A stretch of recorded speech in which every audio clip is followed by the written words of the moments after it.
New Africa is rising. It can claim the youngest median population in the world, sitting at around 20 years old, versus the other continents, which sit at over 30. It is the second largest continent in the world as well, and was home to the richest man to have ever lived. The tallest, fastest, and overall biggest land animals are from this beautiful continent. Often overlooked in history, Africa, the home of over 3,000 ethnic groups, and over 2,000 languages, deserves more than 10 minutes, so we urge you to use this video as a stepping stone to more advanced topics.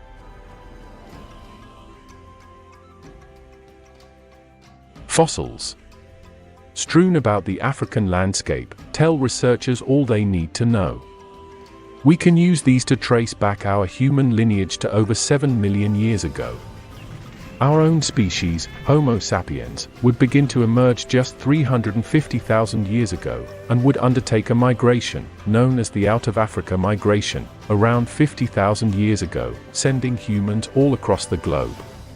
The Sahara, once lush and green, would experience a drying period, beginning in 5000 BCE, and increasing due to a shift in the Earth's axis, around 3500 BCE, eventually becoming a desert.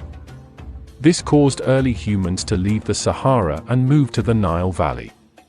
Before agriculture, the hunter-gatherers would begin to domesticate cattle, the donkey, and goats. The region would eventually become Egypt, and is one of the few areas of the world to have independently developed a writing system. With their first pharaoh taking power around 3100 BCE, Egypt would become one of the longest-lasting civilizations. They would fall to the Achaemenid Empire under the Persians, but soon, in 322 BCE, Alexander the Great, greeted as a liberator, would conquer not only Egypt, but the entire Persian Empire.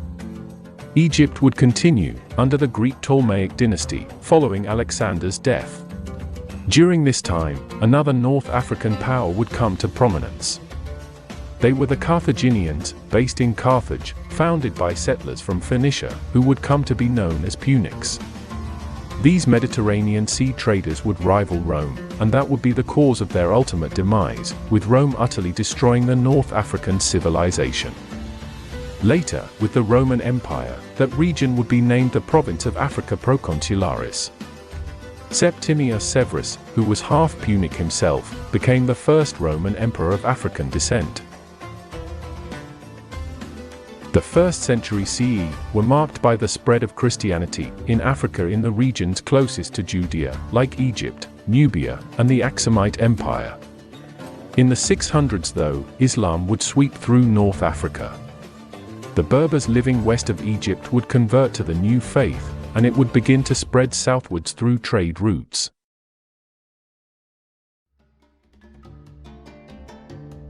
In West Africa, we believe the Mande-speaking peoples to have discovered agriculture independently, and created numerous urban centers, like Dar-Tashit and Wallata.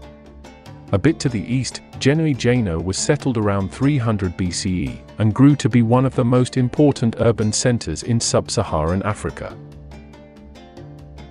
Around present-day Nigeria, in 1500 BCE, the Nok culture would thrive, creating impressive terracotta figures of humans and other animals.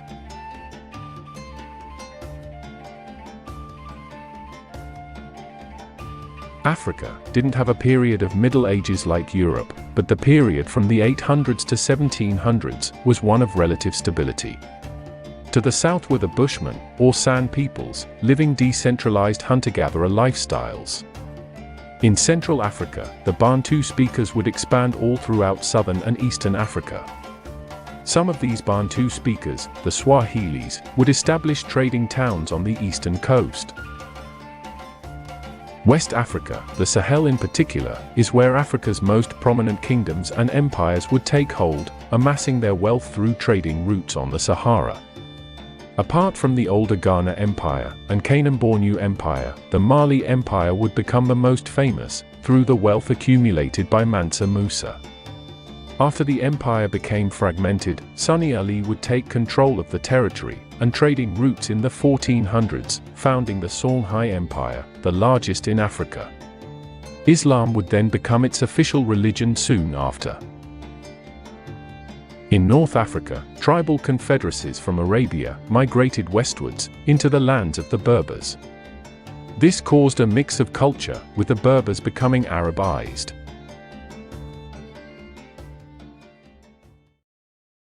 While slavery had already been present in Africa, with the Trans-Sahara slave trade, Swahili coast trade, and Barbary coast, it struck another gear between the 15th to 19th centuries, with the Atlantic slave trade. In total, Europeans would take up to 12 million Africans to the Americas as slave labor. In the 1800s, the decline in the slave trade, along with the presence of Royal Navy patrols on the coast, caused West Africa to adapt to more legitimate markets. The Ashanti Empire and Kingdom of Dahomey, who played a large part in the slave trade, would now focus on timber, gold, palm oil, and cocoa. Anti-slavery treaties were also signed with numerous other leaders in Africa. During the New Imperialism period, in the late 1800s, after the Berlin Conference of 1884, Africa was divided up between European nations, and the scramble for Africa would take place. In the mid to late 1800s, Europeans only controlled 10% of African territory, but by 1914, they would have a staggering 90% under their control. Only Liberia, and arguably Ethiopia, were spared colonization.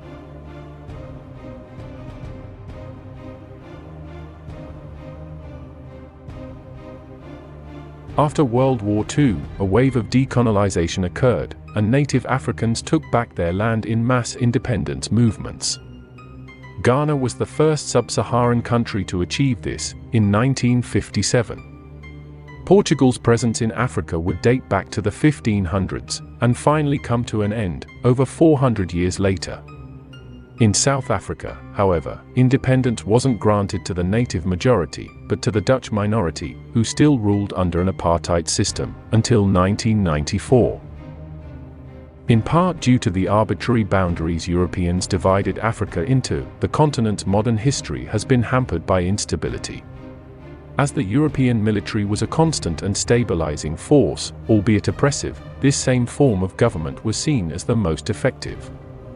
Military dictatorships would dominate Africa during the latter half of the 20th century. This period would see an unlucky 13 presidential assassinations. In 1994, perhaps remnants of the European favoritism of the Tutsis, the Rwandan genocide would occur, resulting in an estimated 1.1 million deaths. Another tragic event, the Second Congo War, beginning in 1998, was estimated to have directly killed 350,000, and a staggering 5.4 million indirectly. The 21st century, though, would see Africa emerge with a new destiny.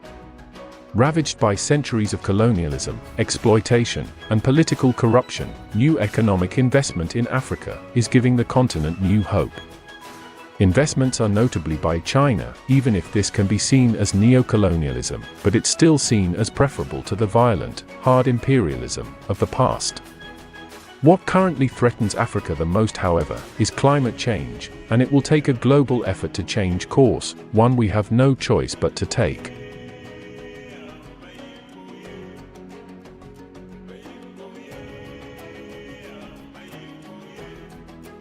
The story of Africa is one of great sadness, but also great triumph. It is one of the most beautiful continents on Earth, home to numerous species, including our own. We are still making discoveries in our homeland to piece together our untold past. But for this land, the origin of millions of years of our ancestral history. It's truly the future that shines brightest.